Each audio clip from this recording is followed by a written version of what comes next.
Fast food used to have a simple three-part promise. It was fast, it was cheap, and it was kinda tasty. Today, it is none of those things. It's not fast, you sit in a drive-thru line for 20 minutes, which is now considered normal. It's not cheap, you're paying $18 for a value meal that makes you question the very concept of value. And it's not really that good, or even fun. Remember fun? Remember color? Now every restaurant looks like a premium shipping container. So what happened? How did an entire industry, built on speed and value, manage to lose both? This wasn't a mistake. It was a series of corporate decisions that have systematically broken the entire model, and you're the one paying for it. Let's talk about the price, because this is where the real pain sets in. According to research from Finance Buzz, fast food prices have, on average, doubled since 2014. McDonald's prices alone are up over 100% in the last decade. We've all seen the viral posts. The $18 Big Mac meal in Connecticut, the $24 deal from Five Guys. Now, the corporations will give you the standard excuse, oh, it's inflation. It's the cost of ingredients. It's, the economy. And sure, that might be part of it, but it's not the main part. The real culprit is that magical app on your phone. Ah, yes, the delivery apps. The beautiful, terrible convenience that has broken the entire restaurant model. Here's the dirty secret.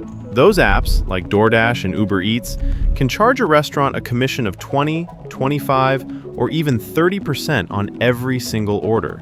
So if you order a $20 meal, the restaurant might only see $14 of that. Now, the restaurants have a problem. They can't just charge delivery customers more. The apps often have rules against that. So what do? They raise the prices for everyone. The person who actually put on pants, a heroic effort in this day and age, and drove to the store now has to pay the same inflated delivery price as the guy ordering from his couch. You are paying a 30% convenience tax even when you're being inconvenienced. And it gets worse. To try and claw back some customers, the chains have pushed their own apps, which means that ordering a burger now requires a PhD in coupon clipping. The menu board price is $12, but in the app, it's a BOGO for $1. But if you add fries, it's a deal for $9.50. But you can't use that with the McRewards points you've been saving.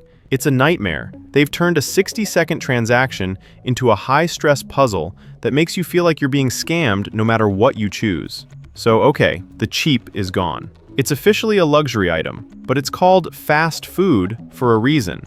At least we're paying all that money for the speed, right? You already know the answer to that, don't you? It's called fast food. The name implies a certain velocity, a zippiness. But in the last few years, a visit to the drive-thru has become a test of human endurance. QSR Magazine, which is the, let me check my notes again, Quick Service Restaurant Magazine, does an annual study on drive-thru times, and the results are in. They are slow. The average wait time has climbed in the last decade. A 15 or 20-minute wait in a line that snakes around the building is now just normal. So what happened? Why is fast food now slower than a sloth on a tranquilizer? Two main reasons. Reason number one, the menu is a mess. Remember when the menu was just burger, cheeseburger, fries, drink? In the endless war for your dollar, these chains have added everything. They're not just burger joints anymore. They're also coffee shops, ice cream parlors, bakeries, and wrap places. Every new, complicated, limited-time-only item, like some 14-ingredient spicy ranch bacon pretzel Gouda concoction, throws a wrench into the kitchen's assembly line rhythm. They can't make it fast because they're too busy making 47 different things. Reason number two, nobody wants to work there. This brings us to the human element. Fast food jobs have always been hard, but now they're borderline impossible. You have extremely high turnover. You have a staff that's underpaid, overworked, and now has to deal with both a jam-packed drive-thru and a constant stream of delivery drivers shoving phones in their faces. And here's the kicker. Why would you work a high-stress, minimum-wage job answering to a power-tripping shift manager when you could just sign up for DoorDash, be your own boss, and make the same money, or more, just by listening to podcasts in your car? The delivery apps that are killing their prices are also poaching their employees. So, to recap, the cheap is gone. The fast is gone. The entire value proposition has collapsed. But fine, whatever. As long as it still tastes good, right? As long as you still get that perfect, salty, I regret this, but I love it hit of dopamine. Yeah, about that. You're not imagining it. The food itself is getting worse. And this isn't just a feeling, it's a direct consequence of the two things we just talked about, delivery and staffing. First, the staffing. When that new 17-year-old employee on his second day is staring at a screen with 15 drive-thru orders and 10 DoorDash orders, do you really think he's toasting the bun to a perfect golden brown? Do you think he's remembering to salt the fries right as they come out of the basket? No, he's throwing that burger together like he's trying to escape a burning building. He's scooping 10-minute-old fries from the holding tray because who cares, it's just another bag on the rack. Quality control is the first thing to die in a rush, and now they are always in a rush. And it's not just the assembly. The food itself is being re-engineered, but not for taste. It's being engineered for survival. Think about the French fry. For decades, a fry was just a potato and hot oil. It was delicious for exactly 5 minutes and then it died. That was the deal. But that deal doesn't work for DoorDash. So, chains like Wendy's and Burger King have rolled out new and improved fries. What they don't tell you is that these fries are sprayed with a starch-based stealth coating, basically a clear, edible armor designed to keep them stiff during a 20-minute car ride. Sure, the fry arrives crispy, but it's a weird, hollow, glass-like crispiness. It doesn't even taste like a potato anymore. The goal is no longer delicious. The goal is deliverable. So let's add it to the list. It's not cheap, it's not fast, and now it barely even tastes good. So what's left? Why are we even here? The experience? The vibes? Well, that brings us to those boring gray boxes. And the reason they exist is the most cynical part of this whole story. Fast food used to look like it was designed by a 7-year-old with unlimited budget. It was weird. It was fun. It had personality. And it made our childhoods great. Today, it's the grageification. Every chain has morphed into the same sterile, gray-beige depression cube. Why? It's not just to look modern. The real reason is much colder.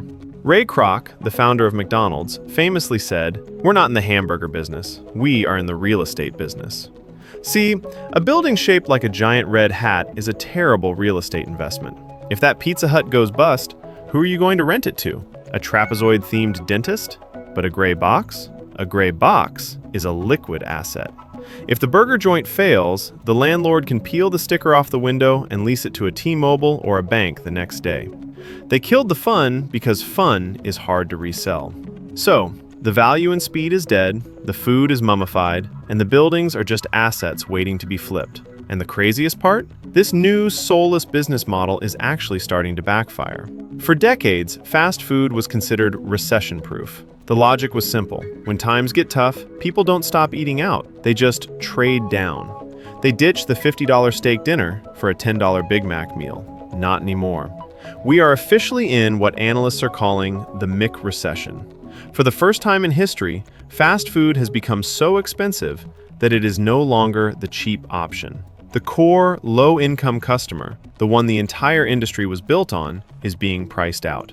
In earnings calls, McDonald's executives admitted that their low-income customers are disappearing. They're just not coming. And where are they going? They're going to the grocery store. It's now officially cheaper to just buy the ingredients and cook for yourself. A revolutionary concept, I know. But here's another dark twist in all this.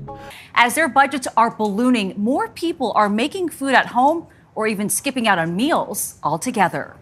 A survey from Credit Karma found that more than a quarter of Americans admitted to skipping meals just to cover their rising grocery and living costs. So when fast food, the last, cheapest resort for a hot meal, raises its prices to $18, that's an economic alarm bell.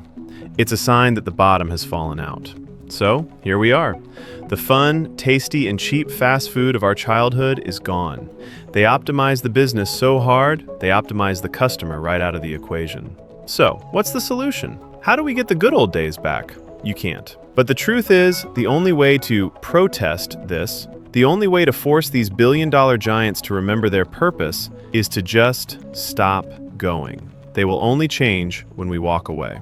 If you're as fascinated and horrified by the weird economics of our modern world as I am, maybe stick around and watch this other video from our channel, because it's getting weird out there.